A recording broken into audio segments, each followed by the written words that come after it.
오늘은 창세기 35장 말씀인데요. 오늘로써 사실 야곱의 이야기가 거의 마칩니다.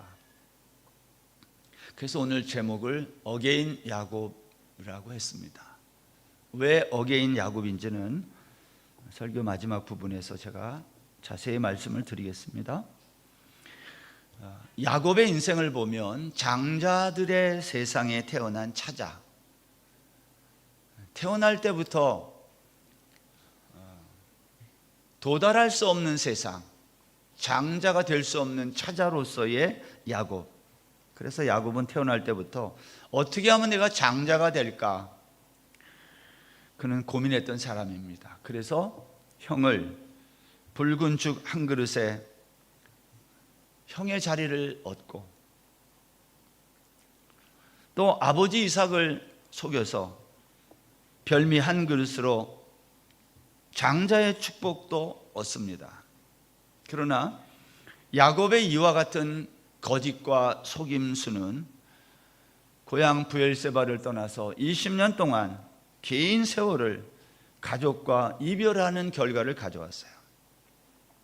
여러분, 실제로 성경을 읽어보면 야곱은 20년 동안 가족들과 헤어지고, 특별히 형 에서와 야복강을 건넌 다음 화해한 다음에 그 이후에 한 번도 형 에서를 만난 적이 없어요.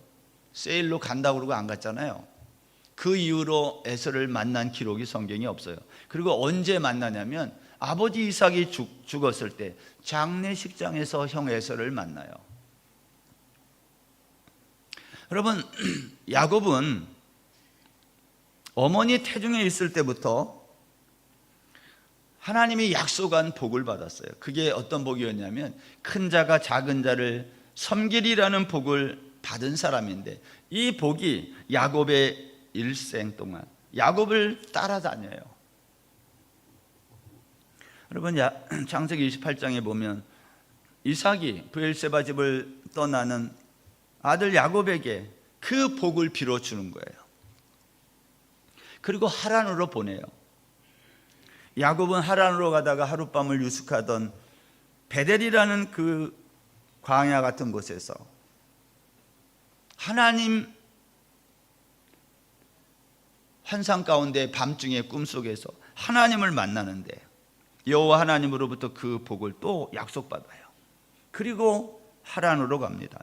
그곳에 가서 20년 동안 노예처럼 일했던 라반의 집에서 야곱의 발이 머무는 곳, 이르는 곳마다 복이 임했어요. 그래서 라반의 소유가 번성하게 된 거예요. 야곱이 라반의 집에서 마지막 있었던 6년 동안은 자기의 삭슬 위해서 일을 했거든요. 근데 마지막 6년 동안 야곱이 일한 그 결과도 역시 소유가 번성해서 라반의 집을 떠날 때는 야곱의 재산도 두 때로 나눌 만큼 되었다고 성경이 증언합니다. 그러나 야복강에 홀로 남은 야곱을 찾아오신 하나님께서 야곱에게 씨름을 걸어오시고, 그 결과 야곱은 절뚝발이가 되고, 그때부터 야곱은 지팡이를 의지하지 아니하면 안 되는 신세가 된 거예요. 20년을 수고했지만 20년 전과 20년이 지난 지금과 야곱은 똑같았어요. 어떠한 점에서? 혼자라는 거예요. 그토록 성공을 위해서 살아왔던 야곱의 20년 생활이 불교 용어를 빌리자면 공으로 돌아간 거예요. 여러분, 왜 이렇게 열심히 살아온 야곱에게 아무것도 남은 것이 없는 인생이 되어야 했을까? 또 한 가지, 이런 삶을 살아온 야곱은요, 사실 형과 아버지를 속였고 라반의 아들들이 말한 것처럼 사실 라반의 소유도 빼앗은 자였어요. 그럼에도 불구하고 하나님은 야곱에게 기회가 되면 찾아오셔서 복을 약속하시고 또 그 복을 주시려고 했다는 거예요. 여러분, 그 이유가 뭘까요? 저는 오늘 그 이유를 야곱이라는 한 사람의 구원이라고 하는 이야기를 통해 생각해 보려고 그래요. 야곱은 어머니 뱃속에 있을 때 하나님으로부터 복을 받았어요. 큰 자가 작은 자를 섬기리라. 그리고 태어난 사람, 이런 말이죠. 세상에 나오기도 전부터 하나님의 택함을 받은 사람. 그렇다면 야곱과 같은 사람의 구원은 어떤 구원이냐는 거예요. 태어날 때부터 택함을 입었으니까 그런 야곱과 같은 인생은 어떻게 살아도 무조건 구원을 받는 것일까? 아니면 택함을 받았기 때문에 더 조심해서 잘 살아야 되는가 하는 거예요. 오늘 우리 중에 모태 신앙인들이 있을 겁니다. 어머니가 믿어가지고 뱃속에 있을 때부터 믿었던 사람들을 가르치는 말. 그래서 나가지고 유아 세례도 받은 분들. 여러분, 이렇게 태어나기도 전에 이미 모태 신앙인이 되든 하나님의 택함을 입든 이렇게 태어나 사는 사람들은 어떻게 살아도 구원을 받는 백성이 되는 것이냐는 거예요. 제가 오늘 이 시간에 그렇게 모태 신앙인이라고 말하는 분들에게 도전하고 싶어요. 우리들은 아무렇게나 살아도 무조건 야곱처럼 구원을 받을 수 있습니까? 바울 사도가 이것에 대해서 로마서에서 이렇게 증언했어요. 로마서 9장 11절 보세요. 그 자식들이 아직 나지도 아니하고 무슨 선이나 악을 행하지 아니한 때에 뱃속에 있을 때 택하심을 따라되는 하나님의 뜻이 행위로 말미암지 않고 오직 부르시는 이로 말미암아 서게 하려 하사 리브가에게 이르시되 큰 자가 어린 자를 섬기리라 하셨나니 기록된 바 내가 야곱은 사랑하고 에서는 미워하였다 하심과 같으니라. 여러분, 에서와 야곱은 태어나기도 전에 무슨 선이나 악을 행하기도 전에 하나님의 뜻이 야곱은 사랑하고 에서는 미워하는 아들로 정해졌다는 거예요. 그래서 바울이 로마서에서 이렇게 쓰면서 물어요. 자기가 하나님 마음대로 사랑할 아들과 미워할 아들을 정하는 거, 이게 옳으냐는 거예요. 구원받을 자와 구원받지 못할 자를 이렇게 정하는 게 말이 되냐는 거예요. 여러분 생각해 봐요. 내가 태어나지도 않았어요. 내가 무슨 선과 악을 행할 기회조차 없어요. 근데 태어나 보니까 하나님이 나를 미워해요. 내가 너를 택하지 않았다는 거예요. 근데 어떤 사람은 택했다는 거예요. 이게 말이 됩니까? 바울 사도는 이렇게 자기에게 묻고 자기가 답변을 해요. 뭐라고? 그러나 하나님은 결코 불의하지 않다는 거예요. 불의하게 보이잖아요. 근데 바울은 불의하지 않다는 거예요. 그 이유를 그 다음 20절에서 이렇게 말했어요. 20절, 로마서 9장 20절. 이 사람아, 내가 누구이기에 감히 하나님께 반문하느냐? 지음을 받은 물건이 지은 자에게 어찌 나를 이같이 만들었느냐 말하겠느냐? 토기장이가 진흙 한 덩이로 하나는 귀 쓸 그릇을 하나는 천이 쓸 그릇을 만들 권한이 없느냐? 이게 무슨 말입니까? 하나님은 창조주이고 창조주이시고 너희는 피조물이라는 거예요. 이런 말이죠. 창조주인 내가 피조물인 너희에게 이렇게 할 수 있는 것은 나에게 그럴 만한 충분한 권한이 있다는 말이에요. 바울은 이것을 마치 토기장이가 진흙으로 그릇을 만드는 것에 비유하여 설명합니다. 토기장이가 진흙 한 덩이로 하나는 귀하게 쓰는 그릇을 하나는 천하게 쓰는 그릇을 만들 권한이 있어 없어? 이거 물어보는 거예요. 내가 태어나기도 전에 야곱은 사랑하는 자로 에서는 미워하는 자로 정할 수 있는 권한이 있어 없어? 그거 묻는 거예요. 여러분은 어떻게 생각하십니까?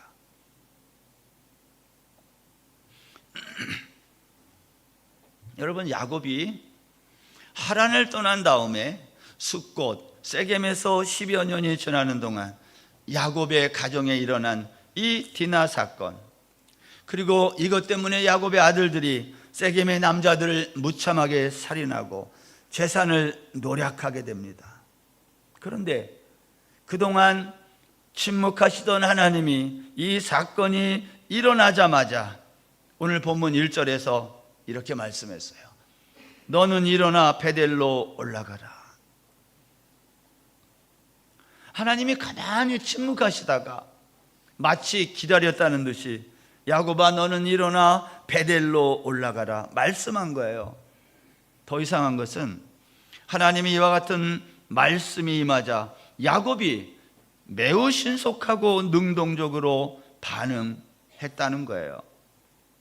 2절에 보면 야곱은 베델로 올라가라는 하나님의 명령을 듣고 자신이 하나님이 말씀하지 않는 세 가지를 덧붙여 사람들에게 말을 해요. 첫 번째가 뭐예요? 너희 모든 사람은 너희 중에 있는 이방 신상들을 다 버려라. 두 번째, 너희 자신을 정결하게 해라. 세 번째, 너희가 입은 옷을 바꾸라는 거예요. 다른 옷을 입으라는 거예요. 하나님은 단지 베델로 올라가라고 했는데 야곱은 하나님이 말씀하지 않는 구체적인 세 가지를 추가로 말하고 있어요. 여러분, 야곱은 왜 이렇게 반응했을까요? 왜 야곱은 하나님이 베델로 올라가는 말을 듣고 자기가 세 가지를 덧붙여 가지고 사람들에게 명했어요? 그 이유가 뭘까요? 오늘 3절에 보면 그 이유를 이렇게 말했어요. 3절 보세요. 내 환난 날에 내게 응답하시며 내가 가는 길에서 나와 함께 하신 하나님께 내가 거기서 제단을 쌓으려 하노라 하며. 야곱은 자신이 베델로 올라가는 일에 이렇게 적극적으로 반응한 이유를 하나님이 나의 환난 날에 응답했기 때문이라는 거예요. 여러분, 이 말이 무슨 말이에요? 나의 환난 날에 응답하신 하나님, 이게 무슨 뜻이에요? 야곱은요 지금 자신이 바로 환난 당하고 있다고 말하는 거예요. 지금 내가 환난을 당하고 있다는 거예요. 어떤 환난을 당하고 있어요? 환난은 그냥 자기가 환난을 일으킨 거 아니에요? 야곱의 가족은 지금 자칫 잘못하면 세겜 사람들과 주변 사람들에 의해 보복 공격을 당할 위기에 처해 있는 거예요. 그렇지 않겠어요? 세겜이라고 하는 한 성읍의 남자들을 집단으로 죽였어요. 비겁하게, 할례행하게 하고 꼼짝 못할 때. 이게 얼마나 야비하고 잔인해요. 이 소문이 주변에 있는 성읍들, 마을들에 퍼지지 않았겠어요? 주변 사람들이 무슨 생각을 했겠어요? 이거 위험한 인물이구나. 이놈들 기회만 되면 없애버려야지 우리도. 이러한 생각을 왜 안 했겠냐 이 말이에요. 근데 그렇게 하지 못했다는 거예요.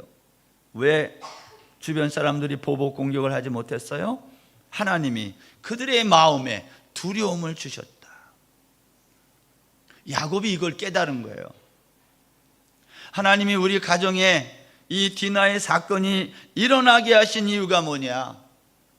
그리고 주변 사람들의 마음에 두려움을 주신 이유가 뭐냐는 거예요.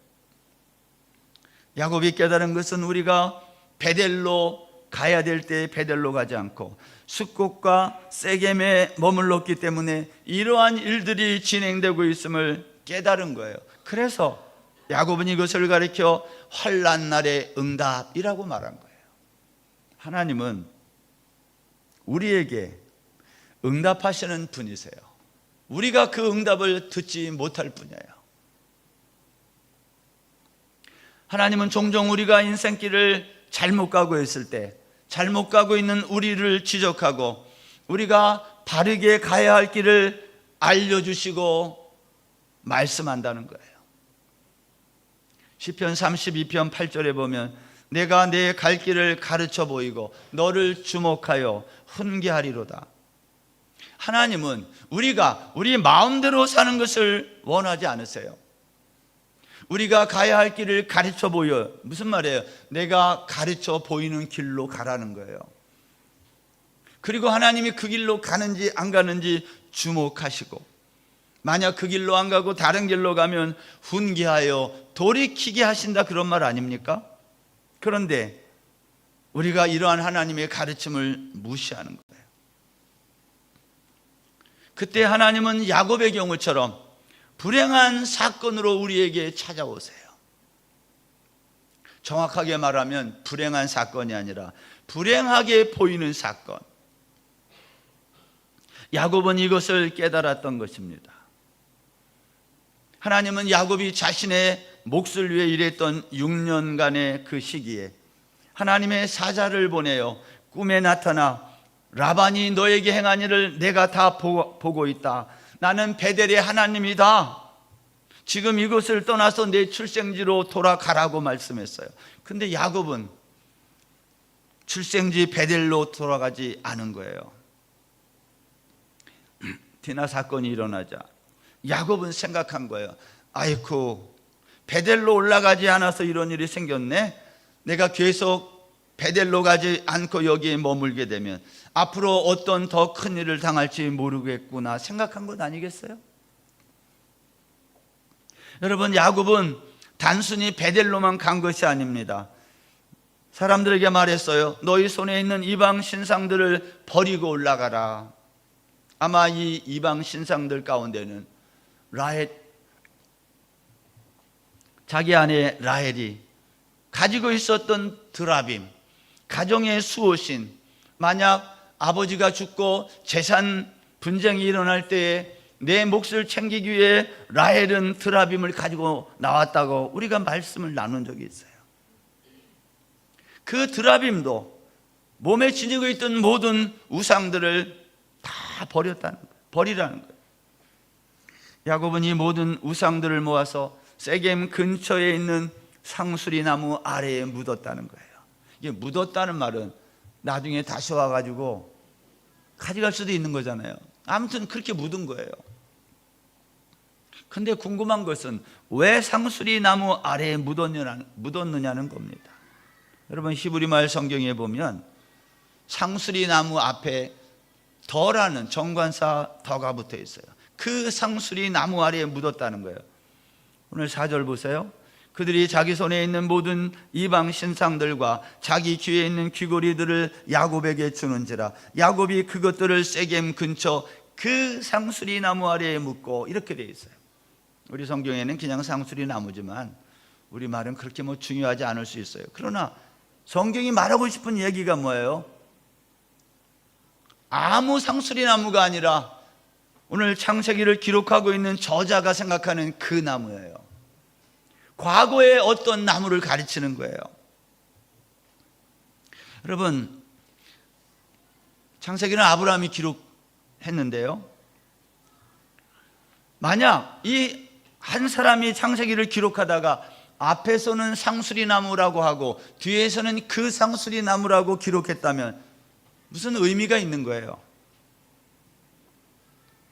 여러분, 아브라함이 하란에서 나와서 가나안 땅에 처음에 왔을 때 처음으로 도착하여 제단을 쌓은 곳이 어디예요? 그게 세겜이에요. 그 당시에 가나안 사람들은 우상을 숭배했는데 어디서 했는가? 이 세겜. 성경이 이렇게 말했어요. 창세기 12장 6절에 보면 아브라함이 그 땅을 지나 세겜 땅 모래 상수리 나무에 이르니 그때에 가나안 사람이 그 땅에 거주하였더라. 세겜 땅에 있는 모래 상수리 나무, 우리가 이 구절을 다 설명했습니다. 창세기 12장에서. 여기 모래라는 말은 선생님이라는 뜻이에요. 다시 말하면 가나안 사람들은 상수리 나무에 모여가지고 자기들이 섬기는 그 신에 대하여 어떤 선생으로부터 가르침을 듣고, 오늘날로 말하면 설교 듣는 거지. 거기에 모여서 사람들이 자기의 신을 섬겼다는 거예요. 그게 상수리 나무예요. 근데 지금 아브라함이 그 세겜 땅 모래 상수리 나무에 와가지고 거기에서 제단을 쌓은 거예요. 이건 이런 말이죠. 한 판 붙어보자는 거예요. 내가 믿는 하나님과 너희들이 믿는 신과 한 판 붙어보자. 그게 상수리 나무예요. 아브라함이 제단을 쌓았던 그 상수리 나무에 지금 그 아래에 야곱이 하란에서 가지고 온 이방 신상들을 그 자리에 묻었어요. 무슨 의미예요? 이제 나는 우상 숭배와 결별을 하겠다는 뜻 아닌가요? 여러분, 또 한 가지, 아브라함이 하란을 떠나서 가나안 땅에 들어가는 이동 경로를 보면 순서가 이렇게 돼요. 하란에서 나와서 세겜으로 갔다가 베델로 갔다가, 그 다음에 베들레헴 에브라스로 갔다가, 그 다음에 헤브론으로 가고, 그리고 남방으로 내려갔다, 그렇게 돼 있어요. 그리고 마지막에 어디로 가요? 애굽으로 가요. 식량을 얻으러. 근데 지금 야곱이 자기의 할아버지가 가나안 땅에 들어왔을 때 이동했던 똑같은 경로를 지금 따라가요. 하란에서 나와서 세겜에서 제단을 쌓고 베델로 갔다가, 그리고 어디로 가요? 베들레헴으로 갔다가, 그리고 어디로 가요? 헤브론으로 갔다가, 그리고 애굽으로 내려가요. 똑같이 식량을 구하러 가요, 야곱도. 여러분, 놀랍게 이 경로는 할아버지의 경로와 똑같다는 것을 우리가 알 수 있어요. 이 두 사람 모두, 할아버지, 손자가 모두 식량 문제를 해결하기 위해 애굽을 내려간 것까지 똑같아요. 저는 성경을 보다가 가끔 놀랄 때가 있는데 이런 거예요.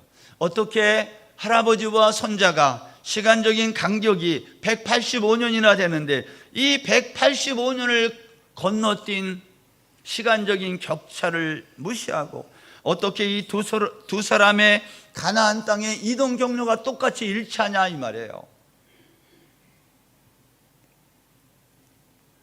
아버지가 갔던 인생길을 똑같이 가는 아들이 흔치 않습니다. 물론 있긴 있지만. 여러분, 성경은 이러한 이야기를 우리에게 들려주면서 우리에게 무슨 말을 하고 싶을까요? 이런 거예요. 우리 모두는 이 땅을 지나는 나그네다. 할아버지가 간 길을 손자가 간다는 것은 우리 모든 인생은 같은 길을 간다는 거예요. 어떻게? 나그네처럼. 우리가 아브라함 이야기할 때 그 얘기했어요. 아브라함은 지나갔다. 멈추지 않았다. 집도 짓지 않고, 예를 들면 땅도 사지 않고, 아브라함은 지나는 사람이었다. 나그네와 같다 그랬어요. 여러분, 나그네는 어떤 사람이에요? 나그네는 우리가 생각하는 것처럼 방랑자가 아닙니다. 나그네는, 성경에 나그네는 목적지가 있는 사람이에요. 따라서 나그네 된 우리가, 목적지가 있는 우리가 이 세상을 살 때에 방황하는 사람처럼 살면 안 된다는 거예요.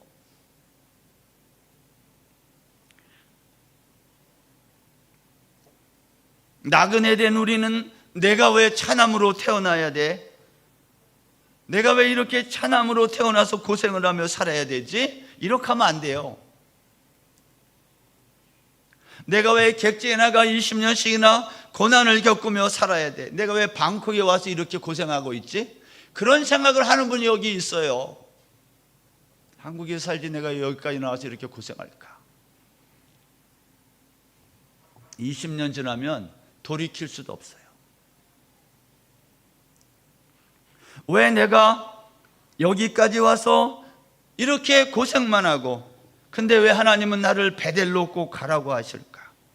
여러분 생각해 봐요. 야곱이 하란의 삶은 어떻고, 숫곳의 삶은 어떻고, 세겜의 삶은 어때요? 방콕의 삶은 어때요? 이게 무슨 중요한 이유입니까? 어디에서 살면 뭐가 어때요? 왜 굳이 성경은 야곱에게 하나님은 쫓아다니면서 너는 베델로 가라고 말씀하시냐는 거예요. 그 이유는 이미 말씀을 드린 것처럼 베델은 하나님과의 약속이 있는 곳이기 때문이에요. 베델은 하늘과 땅을 잇는 하나님의 사닥다리가 있는 곳이에요. 베델의 이 사닥다리는 하나님의 비밀 통로로 이 땅에서 저 영원한 하나님의 나라로 들어가는 통로라 이 말이에요. 베델은 하나님의 비밀 통로인 십자가가 있는 곳이에요. 베델은 하나님의 약속이 있는 하나님의 비밀 통로 십자가로 가는 길이라는 거예요. 우리가 이 세상에 살면서 여기를 가지 아니하면 영원한 하늘을, 하나님 나라를 갈 수가 없어요. 숫곳과 세겜과 하란은 아무리 살기 좋아도 안 된다 이 말이에요. 방콕도 안 돼요. 그래서 베델만 돼요. 저 여러분이 오늘도 주일 아침에 이 자리에 나와서 예배 드리는 이유가 뭐예요? 하나님의 비밀 통로, 하늘과 땅을 연결하는 베델의 십자가로 나온 거 아니에요? 우리는 이것을 깨달으면 되는 거예요. 여러분, 오늘 본문 7절까지 이렇게 이야기하다가 8절에 가면 뜬금없는 얘기가 하나 나와요. 그래서 이 8절은 없어도 아무 문제가 없는데 여기 쑥 들어와 있어요. 이유가 뭘까요? 8절 보세요. 리브가의 유모 드보라가 죽음에 그를 베델 아래에 있는 상수리 나무 밑에 장사하고 그 나무 이름을 알론 바굿이라 불렀더라. 이거는 리브가의 유모 드보라의 죽음 이야기예요. 하란에서 리브가가 나올 때 따라온 몸종 드보라. 왜 몸종 드보라의 죽음을 장사 지내는 이야기를 여기 기록할까요? 야곱의 이야기 마지막에 그 이유가 무엇일까요? 여러분, 몸종 드보라의 죽음과 장사 지내는 이 이야기는 이제 가나안과 하란의 관계는 끝났다, 그거 보여주는 거예요. 외삼촌 라반과 야곱 사이에 길르앗 산에서 돌을 세우고 서로 우리 넘어가지 않기로 약속을 하지 않았습니까?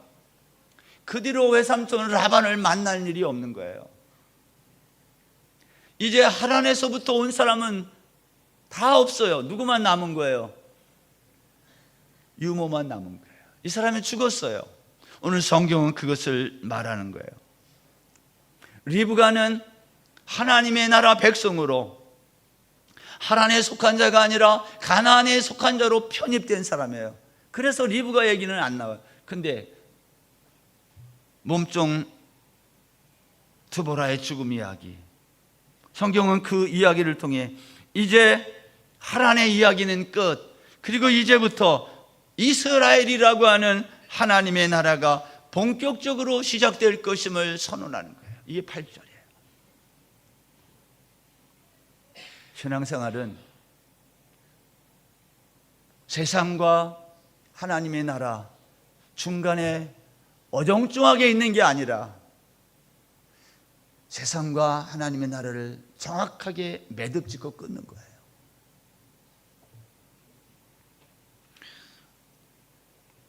여러분 생각해 보세요.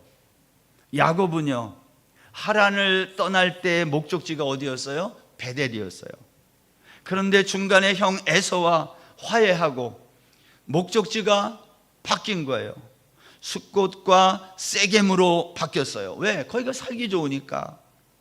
그런데 디나 사건을 계기로 다시 베델로 목적지를 수정한 거예요. 오늘 주일 예배에 나오신 여러분 모두, 저를 포함해서 우리 모두 우리 인생의 목적지를 잘못 가고 있다면 오늘 이 시간 이후로 수정할 수 있기를 바랍니다. 기회는 늘 있는 것은 아니지만 하나님이 기회를 주실 때에 내 인생의 궤도를 수정해야 돼요. 나의 목적지가 어디인가를 가만히 생각해 보고 그것이 잘못됐으면 곧장 수정해야 됩니다. 여러분, 그 결과를 성경이 9절에서 말해요. 목적지를 수정하면 어떤 일이 생기느냐? 9절, 야곱이 밧단 아람에서 돌아오매 하나님이 다시 야곱에게 나타나사 그에게 복을 주시고 그랬어요. 야곱이 가나안 땅 베델로 돌아오자 하나님은 그에게 다시 복을 주셨어요. 여러분 이상하죠? 하나님의 복은 잊어버릴만 하면 나타나요. 그 누구보다도 많은 복을 받았다고 생각했던 야곱은 야복강에서 자기와 씨름하던 하나님에게 나에게 당신이 복을 주지 않으면 보내주지 않겠다고 했던 것을 기억하실 겁니다.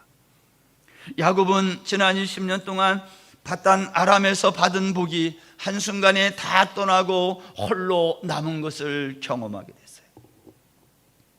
하나님이 야곱에게 약속한 복은요, 그러한 점에서 장자의 복이 아니었어요.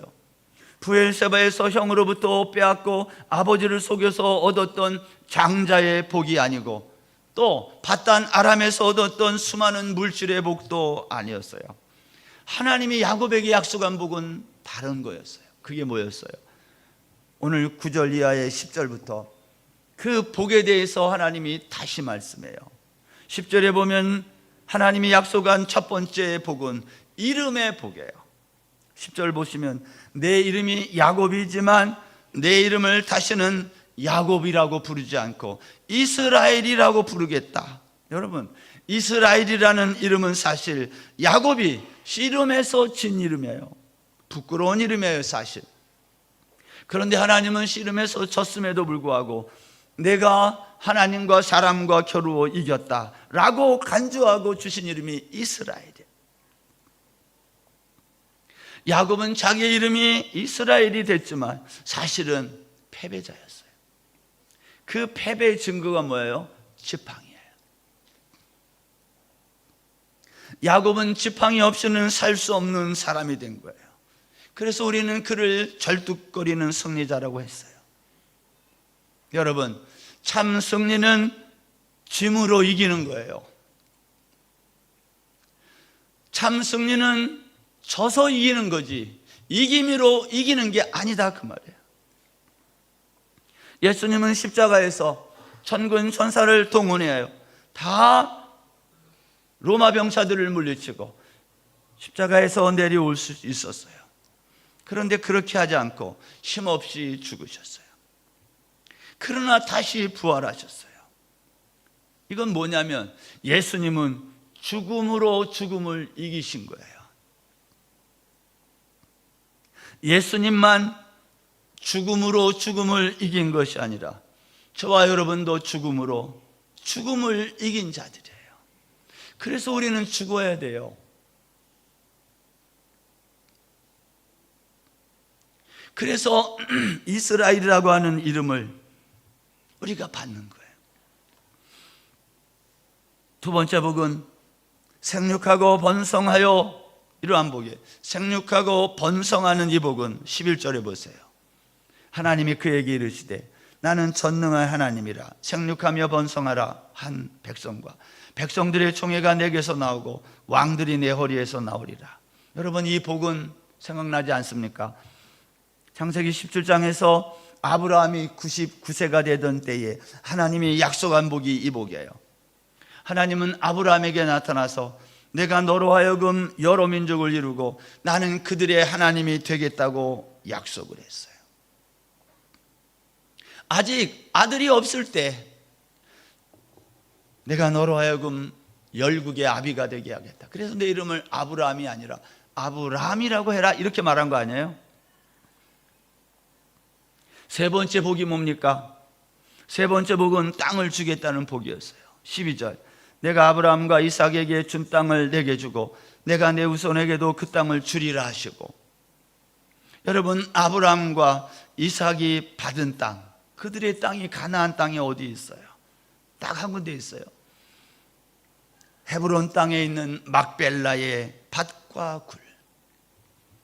이것은 햇사람 에브론에게 은 400세겔을 주고 산 땅인데요, 아브라함 가족이 소유한 유일한 땅이에요. 근데 말이 땅이지 이건 묘지예요. 죽어서 묻히는 땅. 다시 말하면 아브라함에게는 가나안 땅에 단 한 평의 소유가 없었다는 말이에요.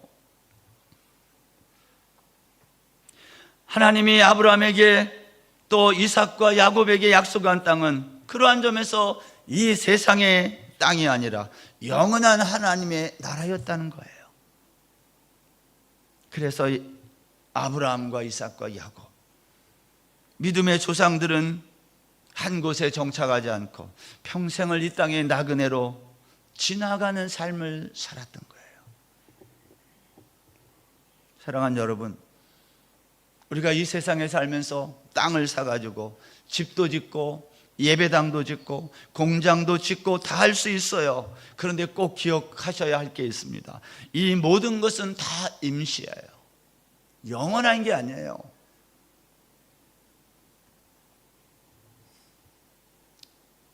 요즘에 한국 돈이 가치가 떨어지니까 달러를 사고 골드바를 사고 그런 사람이 많다고 그래요. 예, 살 수 있어요. 꼭 기억하세요. 다 임시예요. 한국 돈을 갖고 있든 달러를 들고 있든 다 임시인데 뭐가 그게 중요해요?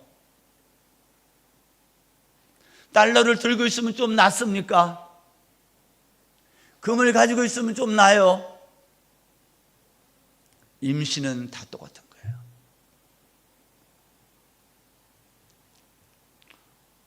우리가 야곱의 이야기를 창세기 25장부터 시작해서 오늘 35장까지 장장 11장에 걸쳐서 살펴보고 있어요. 야곱의 이야기는요, 놀랍게도 창세기에만 이렇게 많이 나오는 게 아니라 신구약 전체에 나와 있는 이야기가 야곱의 이야기예요. 이유가 뭘까요? 성경은 야곱이라는 한 사람의 이야기를 통해서 하나님의 구원을 우리에게 설명하는 거예요. 이런 거죠. 야곱과 같은 우리를 하나님이 어떻게 구원하시고 있느냐는 것을 보여주는 거예요. 내가 야곱과 같은 인생도 구원했는데 너희들은 구원하지 않을 것 같아? 야곱을 구원했기 때문에 너를 구원하는 게 이상하지 않다는 거예요. 하나님은 우리의 행위에 근거하여 구원하지 않아요. 그래서 세상에서 아무리 착한 일을 많이 해도 예수를 안 믿으면 구원을 받을 수 없는 거예요.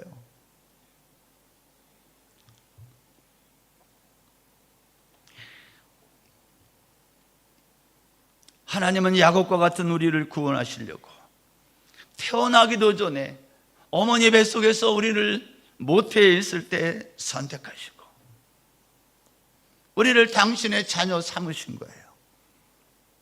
그리고 우리를 그 자리로 끌고 가기 위해서 계속해서 우리에게 복을 주시는 거예요. 주시고 또 주시고 다시 주신 거예요. 그래서 어게인 야곱이에요. 야곱의 이름 앞에 어게인이 안 붙으면 야곱은 야곱 될 수 없어요. 하나님이 날마다 우리에게 찾아와서 우리에게 복을 주시고 또 주시고 다시 주시지 아니하면 우리는 이 자리에 앉아 있을 수 없어요. 숫곳에가 있고 세겜에가 있고 하란에서 사는 거예요. 근데 하나님 우리를 베델로 밀어 올리시는 거예요. 왜? 하나님이 선택했기 때문에. 우리의 구원은 그러한 점에서 오직 하나님의 은혜 언약 아래에 있는 거예요. 어게인 야곱이 우리의 실존임을 기억하세요. 여러분, 꼿꼿하게 걸어가는 야곱보다 지팡이 잡고 절뚝거리는 이스라엘이 훨씬 난 거예요. 내가 이 세상에서 절뚝이지 않고 성공만 하고 계속 이렇게 멋지게 살아야 되겠다, 그것 말고 내가 지팡이를 잡아도 절뚝거리지만 내가 그러한 삶을 살겠다, 그래야 하나님은 우리를 베델로 이끄시는 거예요. 베델로 이끄시기 위해서 오늘도 저와 여러분을 절뚝거리게 만드시는 그 하나님, 불행한 사건이지만 정확하게 말하면 불행하게 보이는 거지 불행한 사건이 아니에요. 여러분에게 일어나는 수많은 힘들고 어려운 일들은 우리를 다 베델로 이끄시기 위한, 베델의 사닥다리로 땅에서 하늘로 올라가는 영원한 천국 백성 삼기 위한 하나님의 구원 방식이에요. 저와 여러분은 그것을 믿는 사람들이에요. 옆에 있는 사람 이름을 한번 확인하고 오늘은 이렇게 한번 말하고 마치겠습니다. 옆에 사람 이름 모르면 한번 물어봐봐요. 이름이 뭐냐? 그리고 한번 이렇게 얘기해 봅시다. 어게인. 옆에 사람 얼굴 보고 해봐요. 어게인. 당신. 우리는 하나님의 어게인이 없으면, 하나님의 다시가 없으면 우리는 베델에 이룰 수 없는 실존에 처한 사람들이에요. 이 한 주간도 어게인 야곱을 기억하며 영원한 천국 백성으로 우리의 정체성을 잊지 않고, 비록 내가 절뚝거리지만 지팡이를 의지한 채 베델을 향하는 이 길을 계속 나아가는 저와 여러분 다 되시기를 주의 이름으로 축원합니다.